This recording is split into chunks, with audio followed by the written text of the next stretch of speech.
ठिकाणी माझी मंडळं आहेत. कल्याणला आहे, डोंबिवलीला आहे, मुलुंडला होतं.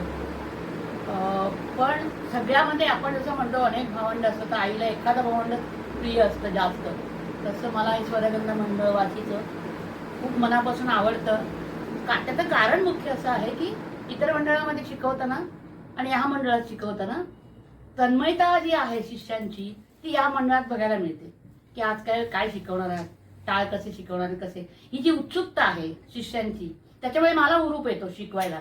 समोरच्या शिष्य जर छान असतील तर गुरुला खूप आनंद होतो आणखीन छान शिकवायला. तर तशा तुम्ही सगळ्याजणी आहात आणि मी शिकवण्याचा प्रयत्न करते तसं तुम्ही म्हणता आणि प्रयत्नही तुमचा सगळ्यांचा छान आहे. मुख्य म्हणजे तुम्हाला सगळ्यांना ज्योतिताईंचं ते मार्गदर्शन आहे ते महत्वाचं आहे. कारण ते नसतं तर तुम्ही एवढ्या तयार झाल्या नसतं. मी काय 2 क्लासपुरती येते, शिकवते आणि जाते, परंतु त्याचं एक कंटिन्यू तुम्हाला त्याचं मार्गदर्शन ज्योतिताई देतात. त्याच्यामुळे मी खरी तरी तुमची गुरु असले तर तुम्हा सगळ्यांची खरी गुरु ज्योतिताई आहेत. मला असं वाटतं की तुम्ही सगळ्यांनी मिळून एकदा ज्योतिताईंना नमस्कार करा.